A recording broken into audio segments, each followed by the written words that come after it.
Hi everybody, my name is Rebecca Thomas and I am the founder and creator of Not Another Diet. And I am here with Kristen and I'm going to let you introduce yourself. Perfect. So I'm Kristen Ziegler and I'm the founder of Minima, which is a home and workspace organizing service focused on minimalism and simplicity. Love it, which goes right into our subject today. So we've been corresponding and talking for a long time. Yeah. And we have a lot of overlapping ideas. And so that's what sparked this dialogue today, is to start having a real-time discussion about things that matter to both of us. There's a ton of overlap in both of our approaches, even though we actually service different sorts of problems, right? And but the discussion today is really going to be about simplicity. Now, you can see, if you get on Kristen's beautiful Instagram, and then of course right here, that simplicity abounds, both in a visual format, right? And what I thought would be really fun is for both of us to start the discussion with what simplicity means to us. I love that. You first. Yeah, so simplicity to me means paring down to the priorities of your life, and you really can only have about 3 priorities in life. You can't have an endless list. And designing your life to support those priorities so that you can feel happy, free, not overwhelmed. And just basically simplicity is a vehicle to become your truest, most authentic self. I think authenticity comes into play a lot with simplicity for me. Well, authenticity, because you have to know yourself. Yeah, that's huge. You actually have to understand what's important to you. Right. We were just talking about how do you simplify if you don't know what matters to you, and what comes first, knowing what matters to you or simplifying. And I think that through the process of simplifying your life, whether it's the food that you consume, the products that you bring into your life, your schedule, through making those yes or no decisions, you get to know yourself really well. You kind of have a guiding light when you start, but it just gets so solidified the more you do the work. Yes. Okay, I love this so much. I love it so much. This is absolutely right. You know, one of the things that I talk about is how much I hate aha moments. Because what it does is it makes us all think that the learning that we're going to do in our lives happens in one thunderclap. Right. You're going to have this thunderclap, and then all will be revealed to you, and you will just sail on with your life without much more consideration needed. What is actually true, and I think you just spoke to that, is that you do a little bit, and you get some information from it. You might say, bring this chair in, for example, if we're talking about it in a visual sense, and you live with it for a little while. Is it useful? Do you trip over it? Right, you're always asking questions that kind of bounce off of the priorities that you have, and is it fitting, is it not? That's right. And then, if you get rid of a bunch of things, is your priority then keeping your house in a way that is easy to live in, for example, which would dovetail with what you do? Right. So I'm going to talk about simplicity a little bit as it relates to how I think about it, but you are going to see over the course of this discussion that there is a ton of overlap with how we think about our lives. And that brings me to my version of simplicity. So for me, it's simplicity of thought. And the way that I am not a person who can understand a lot of complex things in one go. Maybe other people can, I cannot. I need time and space to take care of myself. So the foundational idea at Not Another Diet is that your weight is a product of self-care, full stop. It is not a byproduct, or it is not a side hustle. I think weight is often presented as something where if you just do these couple things, you just follow these couple things, and then you carry on all with the rest of your life, you can achieve success. But I, now having lost 50 pounds almost 12 years ago, I can tell you that that is utter nonsense. What is actually required is the work of your life. And in order for you to understand your life, you need to have simplicity of thought and action. So for me, I understand very clearly how my day is going to be structured. I understand what priorities are going to be allowed in and which ones are not. I understand how I want to live, And I have simple ideas about food, about movement. I have not allowed capitalism to make everything complex. So for example, you don't need a bunch of weird workout wear. Oh my gosh. And We call that aspirational clutter. that's right, aspirational clutter. Yes. Oh my God. Yes. I think I wrote a whole blog post about this. Like, when do you buy an exercise thing? Right. Well, you buy it when it's a natural evolution of the work you're already doing. I started doing Pilates in my pajama pants. Thank you. I was like, I'm not going to buy expensive yoga pants yet until I'm sure that I want to do this. That's right. That's right. People buy all the stuff and then never do the thing. That's right. There's a little tip for you right there. If you are buying something with the idea of the person you are going to become as a result of this thing, set it right back down again. Yeah, you don't need it. Just do the work. That's right. You are who you are right now, in this moment. But I like simplicity in terms of both living and in your thinking. For me, one of the key tenets in my program and how I actually live, both you and I actually live out our principles, which is part of our work. What you see in our work is actually an extension of the absolutely how we live Very our lives. authentic. Yes. And for Not me, a side hustle. no, it can't be. No, You know. I like when you said side hustle. I was like, yes, it's not. That's not what it is. So when I hear quick fixes, diets, you were referencing in our earlier conversation when the media asks you for quick tips on Top how 5 to. tips to quick. If you only have 15 minutes, well, it's not going to work if you only are dedicating 15 minutes and it's a separate part of your life. That's right. Yeah. Like, there's my quick tip for you. There are no quick tips. Yeah. But you know, it can feel overwhelming to start changing your life. And I think where simplicity comes in is that you pick a thing and you create some space and observation for that. And so I'm not really sure how that would work with, organizing your home, but where it might work for me is I'm constantly telling members and anyone who will listen to me, please go for a walk. I'm not saying that walking is the only thing you're ever going to do, but it's such an important tool. It's a thinking tool. Yeah, it's huge. It's a mental health tool. And it's something that you can actually just put on shoes and walk out the door. So if you want to talk about simplicity, take a walk. And if you're rolling your eyes and thinking that's not enough to lose weight, you are completely incorrect. And that is actually how I lost 40 of the 50 pounds. Well, and I think I was never on a weight loss journey, but I definitely feel like walking has transformed my mental health. And it kind of started with walking to Pilates. So I partially picked the exercise studio because I could walk to it. And then I started just loving the clarity I would get if I was like struggling on a problem or in a bad mood. Just with the repetitive motion of walking, being outside in fresh air, stimulus that's outside of your normal routine, it's just kind of a reset. Yes, it's one of those. those. Make better decisions about everything else. That's right. You have time to think. Yeah. You have time to think, which Kristen and I really value. Like, time to think is very important. For her, she's created this environment that doesn't require a lot from her. Right. It doesn't require you to constantly maintain it, or you're not facing piles of clutter all the time and having that thing ping you all the time. This isn't good. This isn't good. Right. I have to attend to this. I have to attend to this. Yeah. For me, simplicity has turned into I scaled down. So,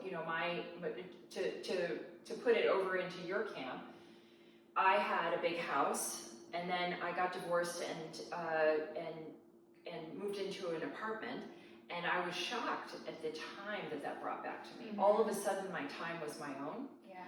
And I've been on a journey to basically get rid of my things and live more simply, basically since then, because it was transformative. It really was. Like, all of a sudden, I didn't have all of this to think about, these things pinging me. There comes a point in your life, I think you can relate to this, there comes a point in your life where you have to reevaluate what you have done.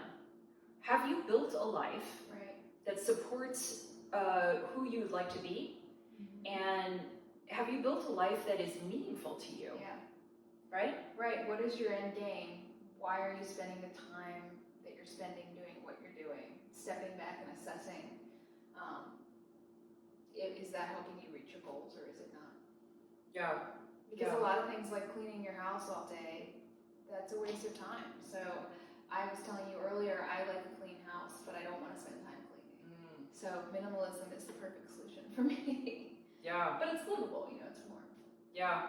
And how simplicity comes in for me is, for example, I eat 95% whole foods. Mm-hmm. That's not an easy thing to do from the get-go because we really live in a culture that has normalized processed food. 70% of food has added sugar in it. There's all kinds of serious problems.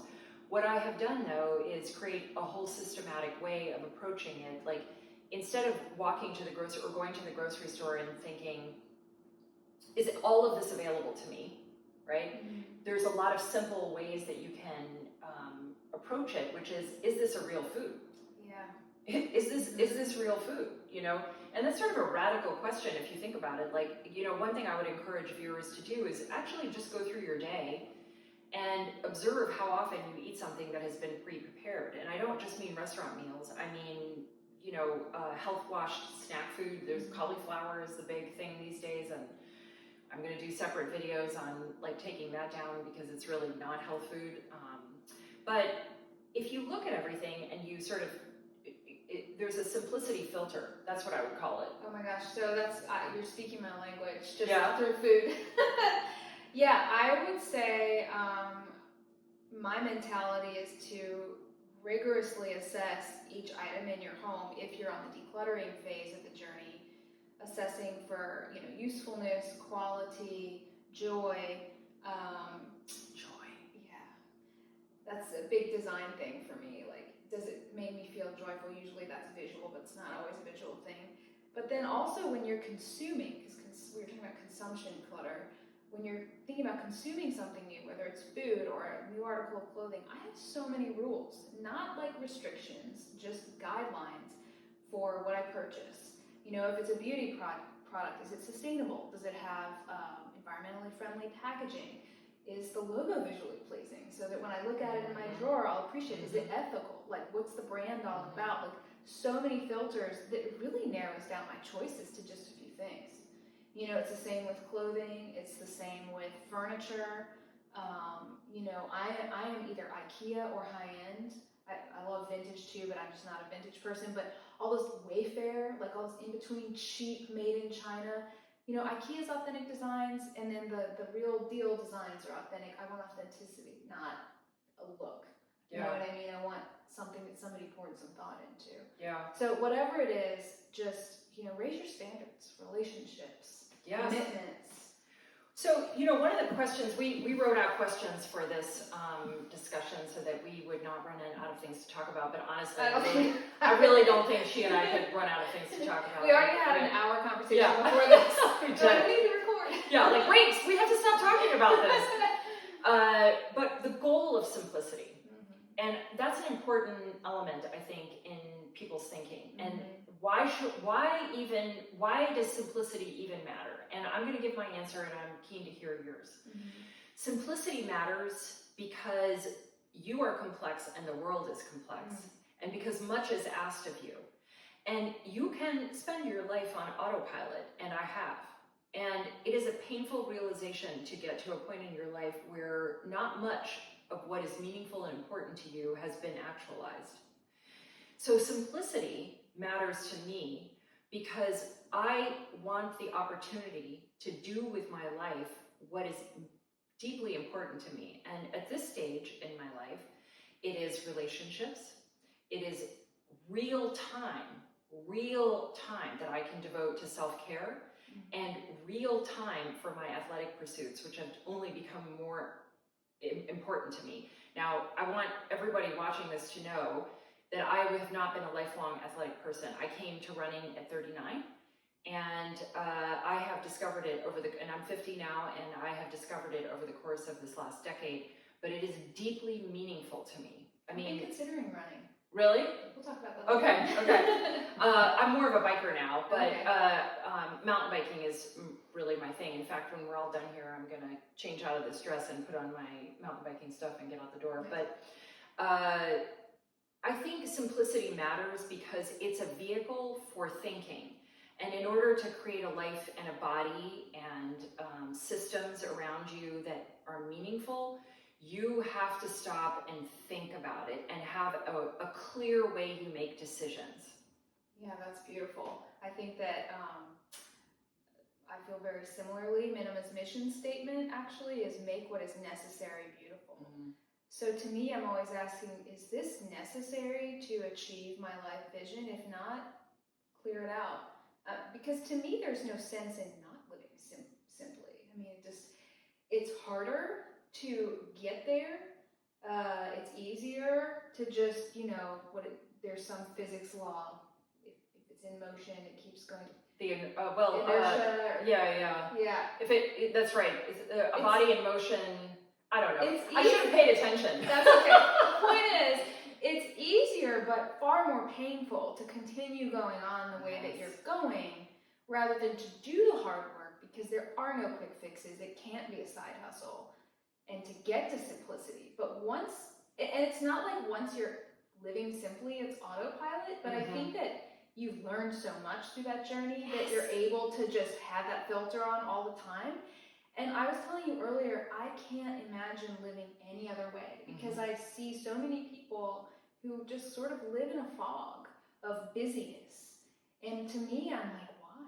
That's, because I was more there fresh out of college, or even in, when I had my 9-to-5 job before I started my company. And I was really unhappy. Yeah, and I was too. I had a 7,000 square foot house with my ex-husband. I felt deeply overwhelmed by that situation, and not just relationally, but also structurally. And I'm going to bring that back to structure. So one of the things that I try to teach, which I it's difficult because my approach is so different, I have a lot of teaching to do along the way, which is part of the reason for these conversations, What I teach is that your weight is a byproduct of how you structure your life. Now, that's not that much different from what I'm actually looking at right here.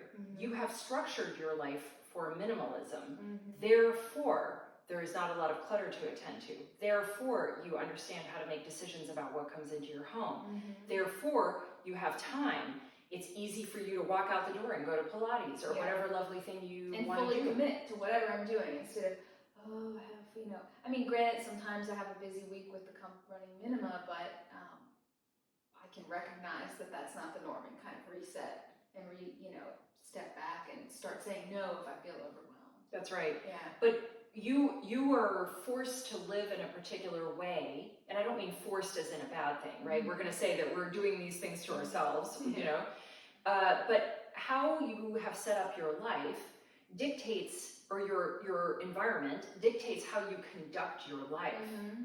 And that is a very thoughtful approach. And weight loss, by the way, is really not different. It is not a diet that gets you there. I mean, I should say, losing weight for good, as opposed to something impermanent. I think of a diet as impermanent weight loss. That's right. Sure, go on any diet you like. Give it a go. Grapefruit, I don't give a shit. Keto, anything. It doesn't matter, But if you want to... Our bodies aren't that complicated. They're not. But if you want to have what I've accomplished, which is now 10 years of very steady, it's just remained steady for me, that is a whole different thing. That's a completely different approach. And so I have structured my life. My work is aligned.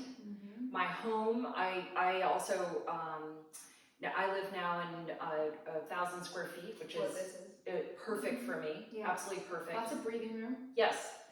I don't take commitments in the morning, for example, because that's the time I don't either. That's my thinking time. That's right. When you said 1 o'clock, I was like, You will almost never see me leave the house before then, because I know that that's my highest work time, But then also I live near bike paths. That was very intentional. I care about this, and I want to be able, in terms of simplicity, taking it back to that, my bike is right here. My trails are over there. I can just get out the door, right? Very simple. So this idea of and I'm not discouraging anybody from going to a gym. There are plenty of people who go to a gym and they love it, and that is for them. It was never for me. I couldn't stick with it. And I couldn't stick with it because it's super boring. And it turns out unnecessary, But so this idea that like if you live 20 minutes away, you have to drive 20 minutes to the gym, and you're talk about an aspirational purchase. That's right. And be real. And it's not simple. No, it's you not have to get simple. in your car, and then there's all this guilt. I didn't go. I was bad. Well, no, you just set up a structure that's too complicated. Yes. So simplicity works in every aspect of your life, and it's really a defining principle, I think, between the two of us. It does force you, and I think you would agree with this. It does absolutely force you to say what's important. Yeah. But to take it back to both of our health outcomes, we're both doing great, but we are both cancer survivors. And you don't need to be a cancer survivor to learn what we're about to say, but it's certainly been made more acute for the both of us, which is you absolutely need to take the time in your life to decide what is important to you. And if that means living at a healthy weight, you say it out loud to yourself. You own the want. I call it own the wanting. Own your wanting. There's so much negative self-talk. I can't have that. Yes. No, you can have whatever you want. There's a way to make it happen. That's right. Maybe not like $1 million mansion and a Kardashian pantry, but I personally don't want those things. I don't want those things either. But what is meaningful to you? Right. What's a meaningful goal as opposed to a consumptive goal? Right. Meaningful. And living at a healthy weight for me meant I had the choices that I wanted for myself available to me, whether that was shopping for clothes, which listen. That's one that people talk about a lot in the beginning, and honestly, it's not that big of a deal 10 years later. Like, yes, I like dressing, but what has come from all of this is so much deeper and richer. The things that people worry about, like I hear a lot, I want to be able to shop for clothes, and I want to look in the mirror and feel good. Those are absolutely worthwhile things. But let me tell you what has actually unfolded, and I think going back to what you talked about earlier, I have so much joy in my life. And I have joy in my life because everything I do is more or less pretty close aligned with what I know will bring me life satisfaction. And having a healthy body is important to the sports, it's important to the travel, it's important to dating, which I still do at 50, and enjoying my body.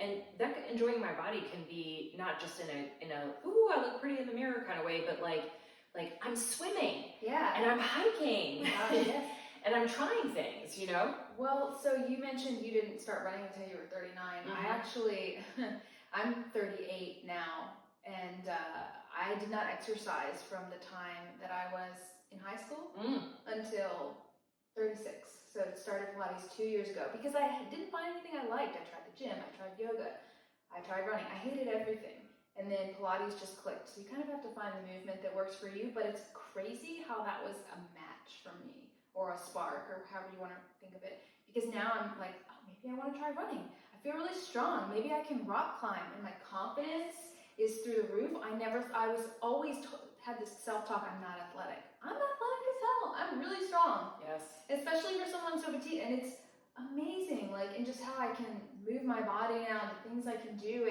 and that spirals into mental health too, because your self-esteem is higher and your can-do approach is higher, and the endorphins from exercise, and it's all related. It's like you start something, so it kind of almost doesn't matter where your simplicity journey starts, just start. Yes. And then it just snowballs. Just commit, keep going. It just gets better and better and better. It's not about lack. It's not about, restriction. It's just about fulfillment and peace and freedom. Freedom is one of the biggest things that I didn't mention before about what simplicity means to me. It's freedom. I can do whatever I want, whenever I want, to some degree. I have a business to run, that's a responsibility, but I limit my responsibilities. Because I want to do... freedom is important to you. And so tell me, you're speaking my language, and you and I must be walking out in the world saying the same thing to other people. I think so. Seriously, I mean, when I hear you talk is one of the few times I think that it sounds like me. Yeah. And I for the record, I almost never hear that. You know? Likewise. I generally feel like I'm walking out in the world and speaking a whole other language to people. People are like, what? Yeah, what are you talking about? Well, that's why I said this would be so great, because sometimes this stuff has become, it wasn't necessarily when I started off, but it becomes so ingrained that I'm like, it's common sense. And then I'll just drop a truth bomb and somebody just goes, Yes. what? So Boundaries? what we've learned in this conversation is that progress, it is incremental, which I preach all the time. And if there's anything I can say to anyone watching this, please let go of the idea of quick fixes, because that idea is actually blocking your progress. That is actually a hindrance. If there were quick fixes, we'd all be perfect. That's right. Right? That's not real. And the reason you need iteration, there's a really simple reason you need iteration, is that each time you move forward and you have a step back, that happens too, or you try something and it doesn't work, no big deal. Right. You need that information, because no change in your life, whether it be to your home or your body or whatever, requires your agency. But agency isn't something that you can just be bestowed with. No, or it's a practice. It's a practice. I'm going to take that. Agency is a practice, and the only way you do it is by getting started on one thing. So if you need someone to come in and help you organize your home, but don't just stop there, right? Like, you need to think about, how did I get into a spot where my home was so misaligned? Right. And also, what am I experiencing now that my home is now organized? Like, how am I feeling? I tell my home every night before I go to bed, thank you for supporting me. You're so beautiful. I know that's super cheesy, but it's just, I'm so grateful. And I have this client who's kind of become a friend. She'll know who she is if she's watching. But she said, Minima changed my life, and it all started with you, and then getting my home in order triggered my finances to get in order, and then now her health in order, and she's lost 50 pounds since I last checked in with her. She likes to send me updates. But it's amazing. It's all interrelated. There's no quick fix. It's a practice, and it touches every aspect of your life. It's the secret to happiness, I think. I think so too. I think so too, and you're absolutely right that everything is related. You know, one of the byproducts that I hear from my members a lot is how much happier they are. We almost stop talking about a weight at a particular time, because part of my approach is to say, look, let's get all these things aligned, and your weight will naturally, if you do these things, your weight will naturally fall. I know it's been always presented as you have to beat your weight down. It's like a separate thing. That's right. You keep conducting your life exactly as it is, but if you can follow these ridiculous rules, like don't eat until 2 o'clock or whatever it is that you're being told, but let me just give you a spoiler alert, no one can follow them, including me. I can't, in fact, like, that was part of the reason that I started exploring simplicity, you know, and by the way, my weight loss journey started with taking a walk. That's exactly how it started. I can see that. Walks are amazing. Like, I just thought, well, I can put shoes on, and I can go over there, and then I can go over there, and before I knew it, I had a walking practice. That's my best idea is when I walk, when I do the dishes, when I fold the laundry, when I have created space through simplicity and therefore freedom to completely immerse myself into the daily practices that I have to do or I choose to do, and make them meaningful instead of, okay, I'm doing dishes, now I gotta rush to the next thing, and then the next thing, maybe squeeze a walk in, but it might get cut out because it's not essential, because that's how, you know, when you're busy, how things go. Yeah, it is. We live so much of our life on autopilots. But, you know, what will happen is that we get to a point where we are really dissatisfied. And you can look down at your body and be dissatisfied. You can look around your home and be dissatisfied. You can look at your schedule or your work or whatever. But these decisions, even if you weren't being super conscious of them, you made a variety of decisions to get you where you are. But that is not the end of the story. That is not the end of the story. There are other decisions that can be made. But I think you might agree with this too, is what you have to let go of, if you decide what is most meaningful to you in your life. So you and I talk about freedom all the time. Like, so when I said that, my brain just went, like, wait, I'm not the only one talking about this. I talk about it in terms of course, entrepreneurship, with both of us are, but I also talk about it in, here's an easy one. I actually designed a business so that I could sleep when I wanted to. Same. I take a nap at like 3 o'clock every day.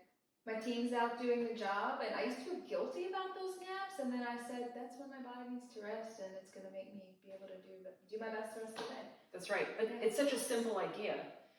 I need this. Yeah, and being okay with that you need it. Now, but that's a simple idea. Like if you start with what is important to you, and so for me, I've long been a person who's had trouble sleeping. Although I have worked it out, and I'm going to actually write a blog post about what I did to hack back my sleeping. I will. There's science behind how you can handle this, and it's made a measurable difference in my life. But part of the reason that I have built this business is that I think what I'm doing is really kind of revolutionary, to tell you the truth. Like, I want to say things, what I wanted to do, and I think your business might be similar, is I wanted to clear the clutter and say, look, all this stuff that you're being told, it doesn't actually do anything for you. Right. What You don't need it. You don't need it. Like, this is what has made meaningful change, and then I have, of course, the science to back up all of the stuff that I've done, and I've quantified it over the course of a decade, literally. You know, like what has worked over a decade. You know, and two things keep unfolding for me, and I think for you as well: joy and freedom. Yeah, 100%. And they're related too. When my schedule's too busy and I am realizing I've overcommitted, also it's okay to cancel things respectfully. I think we did that the first time we did schedule this. We're like, we're both too overwhelmed. Let's push it back. You know, having freedom brings joy, and I don't know if it works the other way, but I think it does, because when you're feeling joyful, you want to continue to create that freedom. That's so right. You can continue in the joy freedom. Yep. And I use joy, and going back to simple ideas, I use joy as a defining feature. So, you know, one of the things that happens in weight loss, and it could be, I don't know enough about home organization to speak to that, but thankfully you are here, is that we're given complicated workouts and complicated ideas of nutrition, and all of this seems very complicated. But I have a radical idea for everybody watching this. It's a radical proposition. Joy is actually your North Star. And I think that's what makes practices durable. So I feel immense joy taking a walk. That is what kept me doing it all these years ago. And frankly, I still walk when it's more of an off day thing now, but you know, practices develop over time, right? Yeah. And I think joy is much more than just a thing that you experience on here and there. Oh, it should be as many seconds of the day as possible. That's right. Joyful. And you can intentionally nourish yourself and nurture yourself to create joy. But I even use joy as, do I experience joy with this person? Do I experience joy in this space? Right. Do I experience joy with this movement practice? Am I joyful about this nourishment that I'm about to have? And if the answer is no, I set it aside, because that is not something I'm going to be able to repeat. Right. It's not worth it. Life's too short. Going back to the cancer bit, I think we both learned that it's all about experiences and positive relationships, and not about stuff and consumption and all of that. Yes. And how clear is that? How clear was that in one fell swoop? Like, it's almost like you know, I don't like aha moments in terms of creating change, but there are moments in your life where you all of a sudden are forced to reflect on what is important. And it was so obvious to me in that moment. There were two things that really came up, and it hasn't gone away. It really hasn't. My relationships are extremely important, and I wanted to use my body in nature. I don't know any other way to say that. And that's a weird thing for me to say, because I have been a city girl all my life. I am a dress-wearing, latte-having city woman. You know what I mean?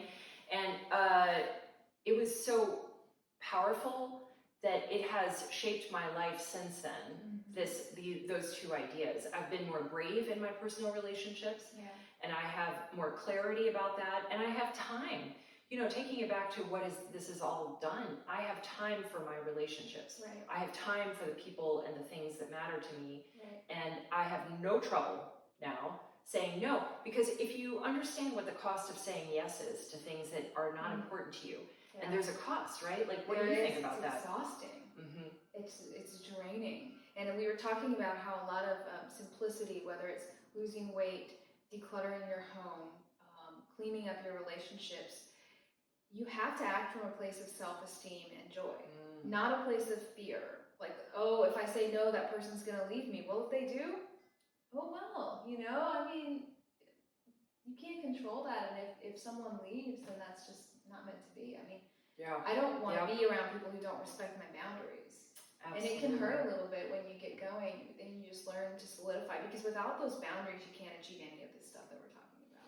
And so this is absolutely the case. And part of what I teach through my program is how to uncover those areas where you are not respecting your boundaries, what kinds of relationships that you're in that are structurally don't respect your boundaries, and what to do about that. It doesn't mean you have to get rid of them. You can try to have a conversation. Absolutely. There are many ways of approaching all of these issues, but you cannot approach them if what you do is sign up for a quick fix. And this is the reason, by the way, that diets fail so much, is that sure, you can lose weight and you do this thing, but then you go back into your life with the poor boundaries, with the poor time allocation, with the clutter. And when you're exhausted from, like, this is just like a really specific scenario, like if I'm exhausted from, you know, poor choice, letting my boundary down, I'm feeling resentful, I'm like, I'm gonna treat myself to something bad. Yes. It might taste delicious, but I'm feeling crap the next day. And That's it's not right. the normal choice I would make. That's right. You know, but when you let your boundaries down, you're not acting from a place of self-esteem. You're acting from a place of scarcity and fear. Yeah. If I don't do this, then something bad is going to happen, rather than, you know. So what I see a lot is people self-soothing themselves. Yes. What they're saying. Okay. Like so what I was saying. Like, I'm going to self-soothe with. That's right. Let's just say you. That's right. You have a stressful house, stressful relationships, and a stressful job. And the natural inclination is to make yourself feel better. Usually we don't end up making shop online. Yes. Why do you have so much stuff in your house? Well, here's the thing. What you don't need to do is say to yourself, I am a person who needs to learn better self-control. Yes, that might be true, but that's actually not the heart of the problem. The heart of the problem is the life that you have created for yourself. And why do you need then to massage yourself to feel better? Like, I think you and I would agree, not that we feel great all the time. I get lonely on occasion, or we have difficult feelings, but there is no part of my life that creates a place where I have to then soothe myself. And you know what's interesting? If I catch myself doing a self-soothing behavior, it is so the exception that I'm like, all right, what's going on? Yes. Let's reflect, let's have some self-talk, let's get to the root of this, instead of it just being the default. Yes. So self-talk, I think if we have another conversation, there's actually a whole module in my program about self-talk and bringing that up. And talk to myself all the time. It's one of the most profound relationships of your life. Yeah. Oh, wow, I love that. It really is. It's the most important. It's the template by which you conduct all of the other relationships. Yeah, how you treat yourself is how you treat others. That's right. That's right. And self-talk is an extension of that relationship. So it's a wonderful subject. I propose, Kristen, that we do a conversation on self-talk as it relates to our life philosophies and all of that. Hey, I really love being in your place, and I want to thank you all for tuning in to this little segment, and I hope you got something good out of it. And if you want to take us out. It was a pleasure having you. Yeah, likewise. I think there's so much overlap in the mindset work that we do with our clients, and I'm looking forward to continuing the conversation. So am I. All right. Thank you.